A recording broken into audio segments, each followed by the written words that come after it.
Hey guys, another installment of Irvine Sermons. Today we're going to be talking about Chapter 9, Section 2. I'm sure by this point you guys have all read the section, so none of this should sound brand new. It's just basically a review. Here we go, Chapter 9, Section 2. So let's start here. We're going to talk about the French Revolution just briefly, and I realize that we did not get into depth in this the way that I would have liked in class, but the French Revolution was extremely violent and bloody. French citizens turned on each other. Different groups were considered to be the enemy at various points throughout this. It was citizen versus citizen trying to go forward. So Americans watch this French Revolution in horror. They, of course, at first had supported France in the revolution, but as it gets more and more violent and more French citizens are being targeted, Americans kind of fear that that mentality could potentially spread to America. So again, I know this kind of, you're going to see this, I don't know, repeat itself over and over again, but we have this deepening divide that is going on here in America. Alexander Hamilton, who is closely aligned to Washington, is a Federalist. He loved the Constitution in its current form. He loved big, strong federal government. But you also have Thomas Jefferson, a Democratic Republican. And Jefferson, he was afraid of big government. He has very different ideas than Hamilton, and they both are in Washington's cabinet. They both are telling Washington what they believe the country needs to do. So, just to recap for you, Federalists, like Hamilton, hated the violence in the French Revolution. Federalists wanted to be like Britain. They valued trading with Britain over trading with France. They liked the idea of a big economy, wealthy banks, things like that. They saw monetary opportunities if we could nurture trade with Britain. And the northern colonies, or now states, are going to benefit more trading with Britain. But Democratic Republicans, they hated the French violence, but they stated that sometimes revolution is bloody, and it has to be. They instead valued the French support that were given to us during our own revolution, and they feared becoming too close with Britain. Britain was the country that we had declared our independence from. Why would we want to be friends with the country that we broke away from? Also, the southern states would be hurt more monetarily if we picked Britain over France. So these are the fundamental ideas as we go forward between the two, okay? So France right now wants to see the United States allow them to park their boats at American ports, to resupply, and then to attack British ships down in the West Indies. France continuously is reminding America that, hey, we were your first ally. Hey, we were there when you needed someone to help you. And that's true.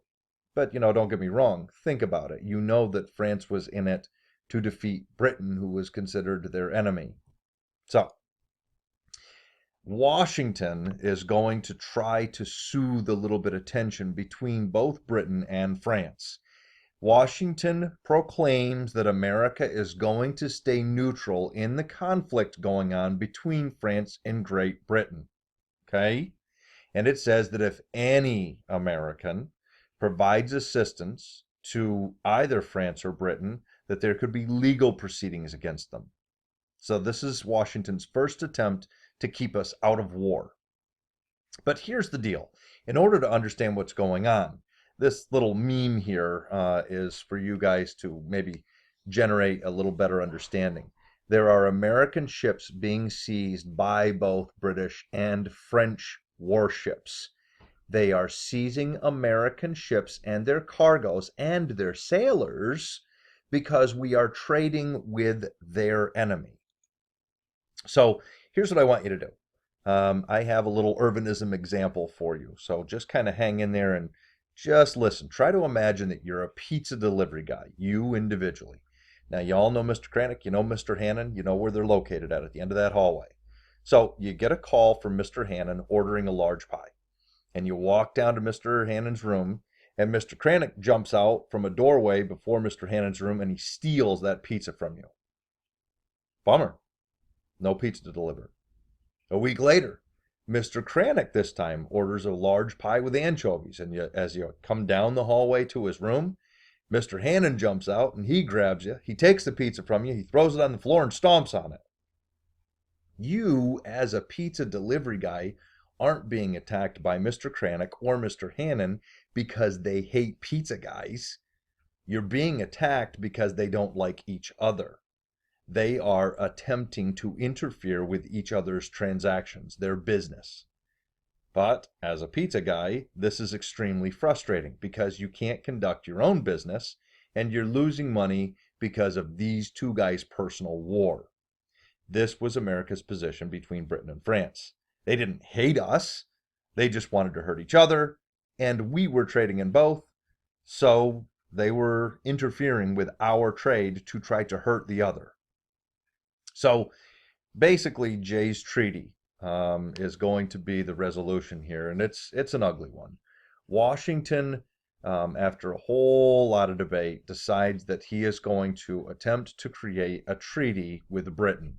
This was very frustrating for Jefferson because Jefferson says we have a treaty with France already. But again, the citizens of France killed their king, the man who signed the treaty. And Federalists like Hamilton, Adams, Washington all believe, well, if the French citizens killed their king, the guy who signed the treaty, then that treaty no longer exists. Washington, along with a lot of support from Hamilton, decides let's make a treaty with Britain. Basically, we're saying we're not going to seek damages from Britain for the ships and goods they had seized, but in return, Britain is going to grant us the most favored nation status and allow American merchants free trade with British colonies in the Caribbean to offset America's lost trade with France. So we get to go down into the Indies and trade there.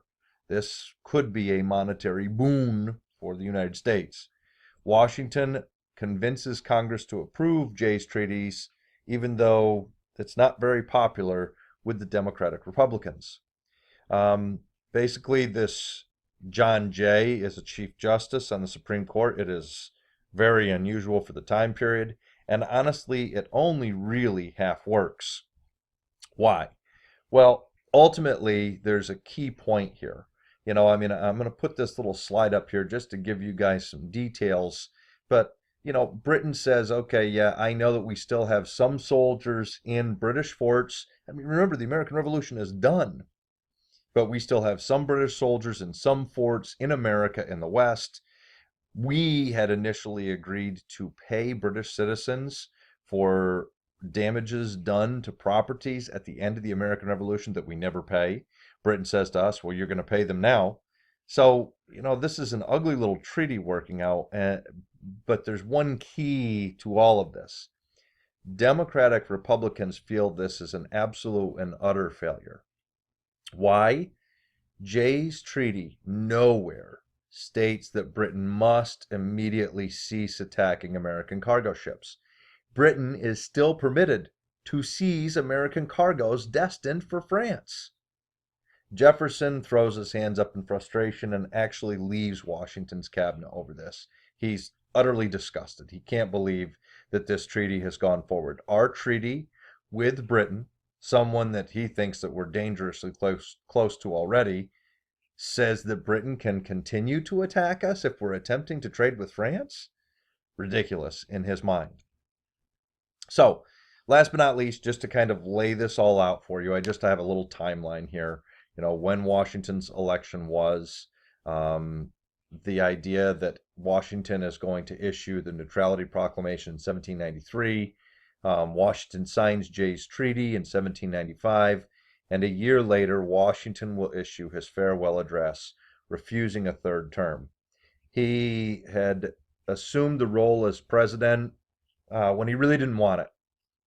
He saw himself as a military commander and just wanted to lead men victoriously into battle and do an honorable job of it. And he had. And then when we needed a leader, we came to him again, and all he wanted to do was go home and farm. But he accepts the role, doesn't want to serve a second term, and we still beg him, we're on wobbling legs right now. We're just beginning to stand. You got to stick around. and he serves his second term. And when we beg him again for a third term, he's done. And really in 1795, he kind of gets beat up over that Jay's Treaty pretty good. A lot of people have some really negative things to say about Washington. So I think he's kind of spent enough time in the limelight, and all he wants to do is go home. He will go home. He delivers an incredible farewell address. People in the audience are reportedly widespread crying by both men and women. We realize that we will never see his likes again. And in that warning, that farewell address, sorry, is included a warning saying, do not allow politics to root in this country. He sees it as a great divisive tool that will hurt Americans in the long run. And if you look at the state of America today, it's evident everywhere. Neighbors dislike neighbors because of their political affiliation, when the fact is, at our core, we are Americans first, and politics should be second. Washington recognized the danger of this and tried to warn us. Again, ironically, if you guys bothered to watch the first video that I put up, Washington himself is the poor guy who creates politics here by choosing men with different opinions in his cabinet. He didn't want them to just agree with him with every little thing that he wanted to do. He wanted to hear both sides, and having people with different opinions in his cabinet creates a vacuum, I guess, when he leaves office. And American citizens look to his cabinet for the next leader, and they're a little conflicted. You have this guy who thinks A, and you have this guy who thinks B. Who is the best? And people are going to have to make a choice. And unfortunately, right there, that little bit of division is enough to root politics in America. So, look at little red flag warnings for the future, but ultimately, hopefully you guys have a little bit better idea about Section 2. Get ready, because Section 3 is right on the horizon. Hope everybody's doing well. We'll talk to you guys soon. Take care.